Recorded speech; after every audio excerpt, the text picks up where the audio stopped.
नमस्कार. आज मी तुम्हाला दाखवते कोकोनट राईस.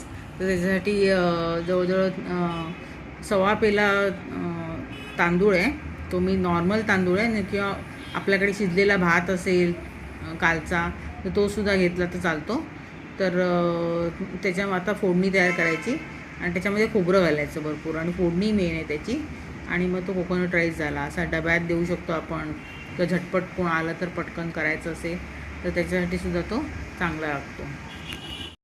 बघा आता पातेल्यामध्ये मी जवळजवळ 3 टेबलस्पून तेल घातलं आहे. तेल चांगलं तापलं आहे.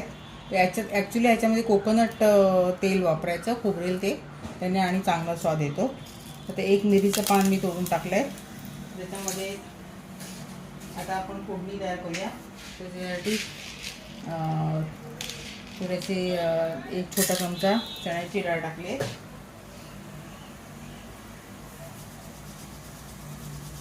1 छोटा चमचा उडदाची डाळ टाकली आहे.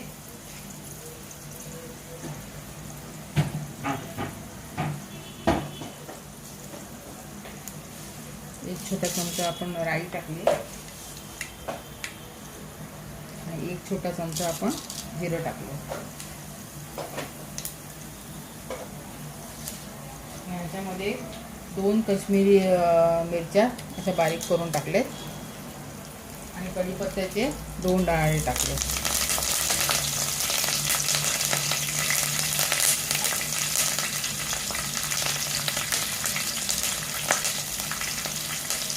आता आपण हिंग टाकूया, पाव टीस्पून.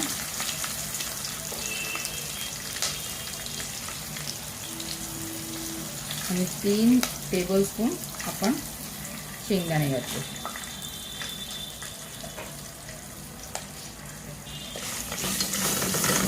तर मीठ चांगलं फोडणीच मेन आहे याच्यामध्ये. फोडणी नीट व्हायला द्यायची. गॅस मंदच ठेवायची, नाही तर फोडणी करपते. शेंगदाणे चांगली भाजायला द्यायचे, नाही तर ते कच्चे लागतात. आता शेंगदाणे अगदी तडतडेपर्यंत आपण हे भाजायचं. आता फोडणी झाली आहे, 1-2 मिनटं झाली आहेत आणि शेंगदाणे पण आपले आता चांगले तडतडले. तर ह्याच्यामध्ये 1 छोटी वाटीभर ओलं खोबरं आहे. 1 छोटी वाटीभर ओलं खोबरं घालायचं भरून, 1 छोटी वाटी भरून. मी तर अंदाजेच घालते, प्रमाणात बघितलं तर 1 छोटी वाटी भरून घालायचं. कारण खोबऱ्याचं त्याच्यामध्ये स्वाद यायला. आणि हळद बिळद काय नाही घालायचं. राईसचा सफेदच दिसतो, थोडासा लालचा रंग, काश्मीरी चिलीचा त्याच्यामध्ये रंग उतरतो. आणि हे थोडं 2 मिनटं आपण परतून घेऊया. आता चवीनुसार मी मीठ घातले, 1 टीस्पून भरून मी मीठ घातले. आणि आपण आता कारण भातामध्ये शिजताना आपण मीठ घातलं असेल तर नंतर इथे थोडंसं मीठ घातलं मसाल्यापुरतं तरी चालतं. तर भात शिजताना नाही घातलं आहे मीठ, त्यामुळे आता ह्याच्यामध्ये मी घातलं आहे, तर ते भाताला लागणार. असं अगदी 1 मिनटं अजून जरा ते परतायचं आणि नंतर त्याच्यामध्ये भात घालायचा. हे बघा आता 1 मिनिट झालं आहे. आता ह्याच्यात आपण शिजलेला जो भात आहे तो घालूया.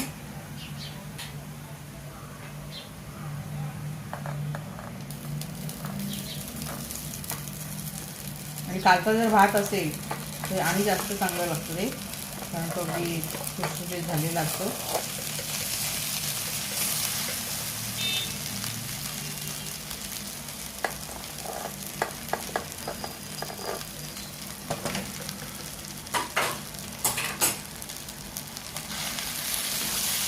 आता सगळी फोडणी आपण त्याला मिक्स करून घ्यायची आणि आपला भात झाला तयार. तर कोथिंबीर पाहिजे तर कोथिंबीर जराशी घालायची त्याच्यावरती. आणि हा दह्याच्या रायत्याबरोबर, नुसतं दही घेतलं तरी त्याच्याबरोबर किंवा डब्यात वगैरे द्यायचं असेल तर असा भात हा छान लागतो. तसा करून बघा आणि कसा वाटला ते नक्की सांगा.